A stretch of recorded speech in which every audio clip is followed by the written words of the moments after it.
What's up, y'all? Oh shit, spoilers. Okay.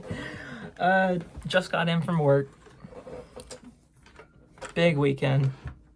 Huge weekend. My voice is a little blown out because of it.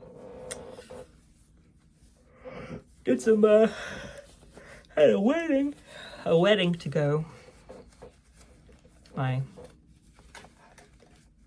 longest, the person that I've known the longest next to my parents, essentially, got married this weekend. It ruled. Anyway, we're going to talk about a blaster. It is the Adventure Force Double Fire. It is in the same okay. This is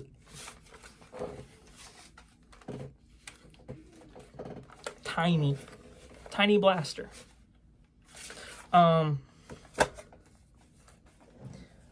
It's kind of like, if y'all remember the Busby double shot. I don't know if it was called the double shot. Shell strike? No, that ain't it. That's a Nerf blaster.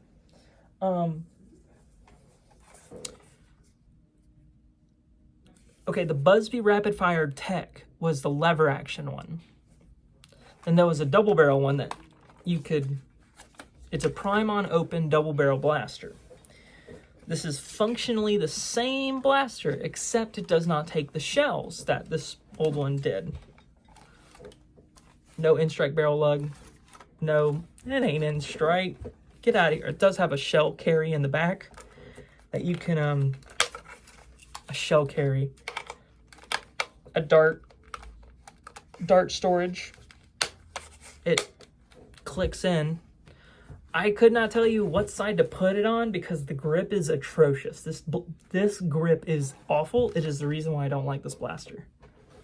I mean, it's a Busby grip, like Adventure Force Busby. Like, what the fuck? Checking to see if it's been a minute. What the fuck is this? So, I mean, this is where the plunger tube is. Hold on. Let's remove the darts.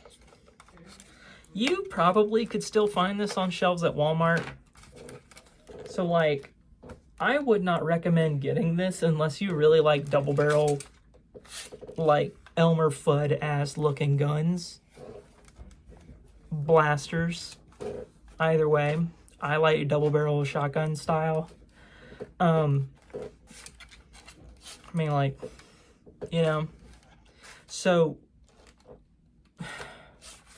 this grip is bad. Anyway, so like, since this is kind of where your hand and wrist goes, don't put the shell caddy there. I put it on the left side. This has been a meandering review so far.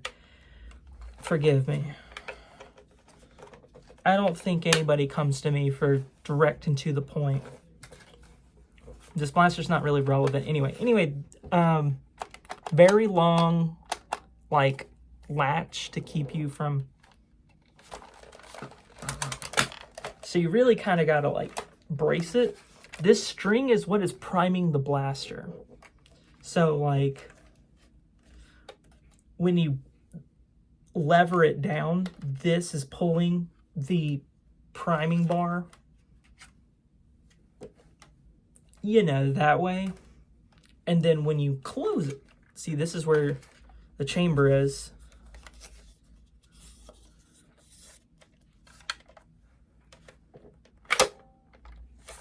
Now it's ready to fire. There's no safety. The trigger does do both barrels. You can either do one at a time, like, you gotta, like, do a half squeeze, and then a full squeeze. God dang, dude.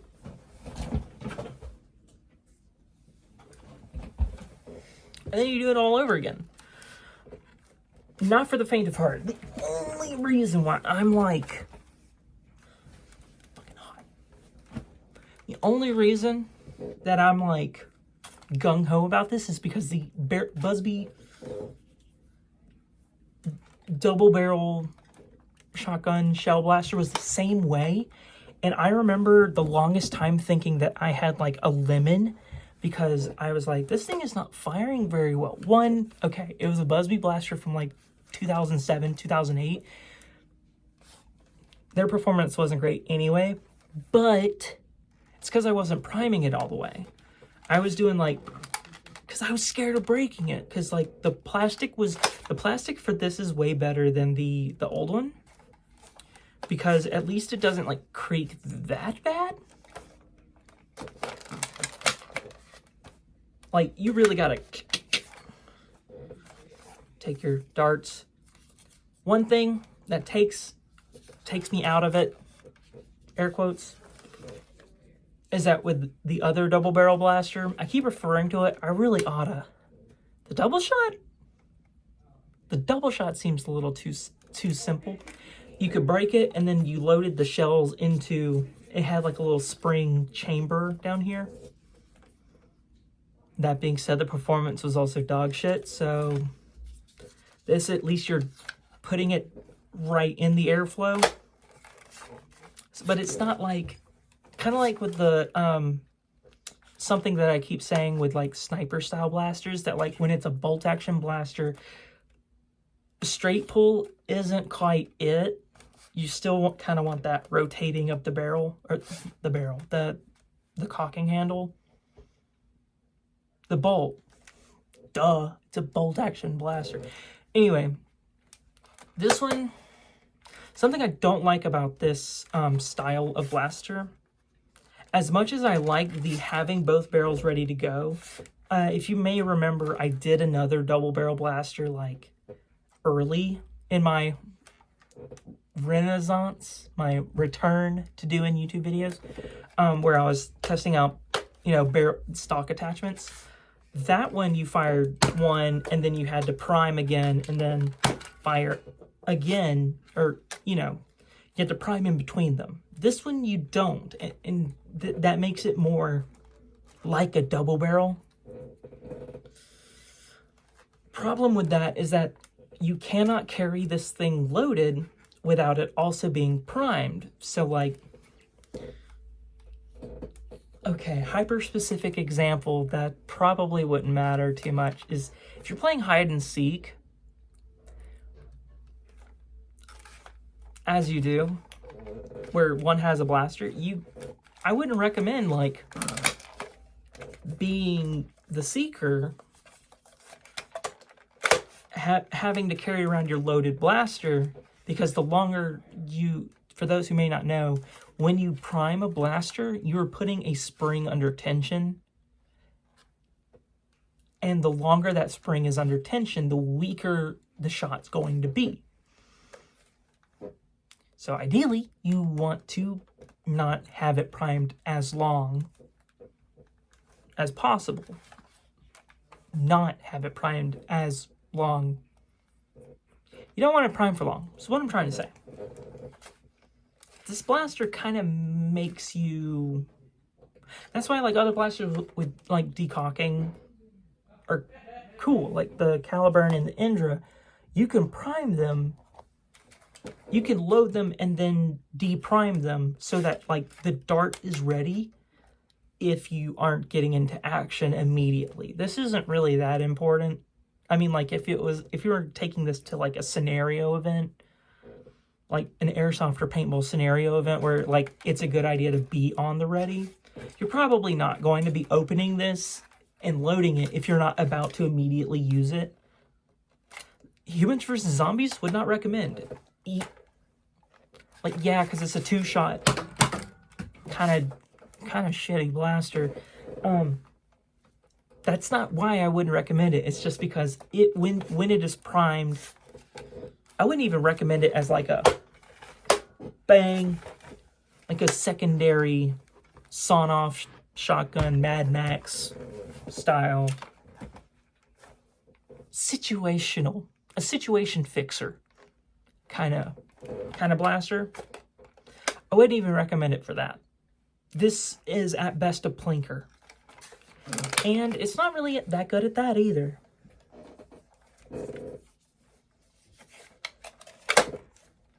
As I will demonstrate. Let's get a few extra darts. Let's put them in my hawk it. I don't really know what I'm going to aim at anymore.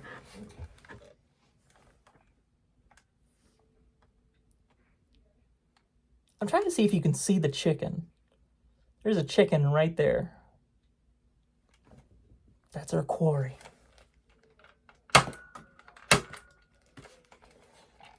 I'm sitting here saying that this is like not a good plinker, and I just hit both of those. It fires left and right. For those who double barrel shotguns, blasters, it is good to figure out if they fire in an order or a cadence, because when you're aiming, if you're aiming with precision or like at a distance where this doesn't, if you're like right here, it does not matter. But if you're at a distance, it might matter on how far left or right you hold the barrel. Like if I'm aiming at you and it's like, oh, the left barrel is going to be firing, I want to be doing this. I'm aiming at the camera, of course, it would actually be like this. But if the right barrel is queued up, I would want to do this, right? You don't want to... It's really not that important. That's really what everything that I say about these blasters comes to, is that it's really not that important. Spoiler, if you're looking at this and like, yeah, I could spend $15 maybe on that. I think I got it for 10, maybe. I'm comfortable spending $10 on a dinky blaster, okay? Like, I got a Spectrum for that much, and the Spectrum was good, but that was also on sale. I really ought to make the background. There's a turtle hanging right here.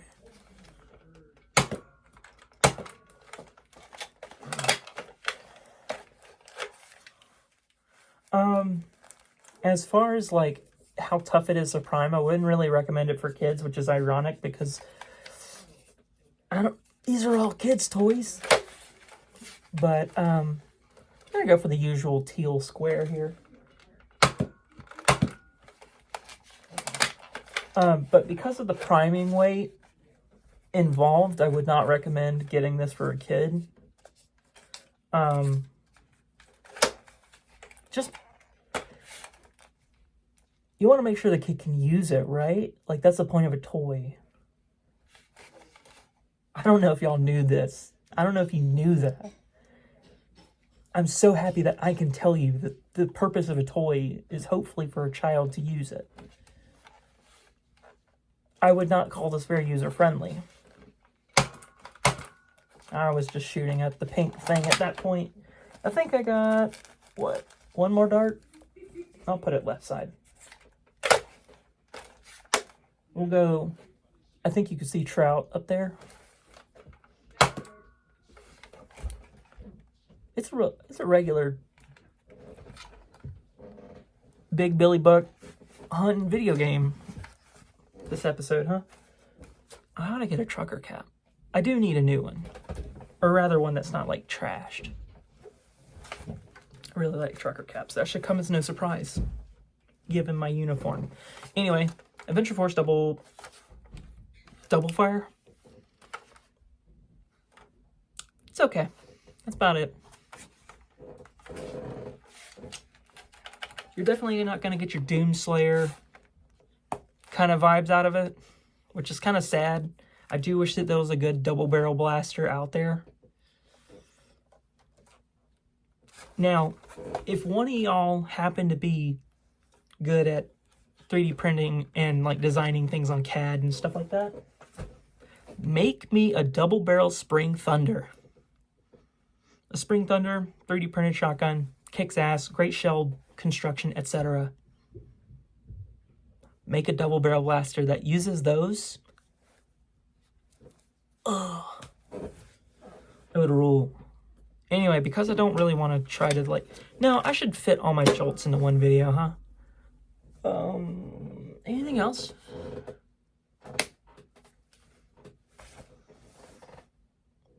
See ya. Thanks for watching. I'll catch you in the next one.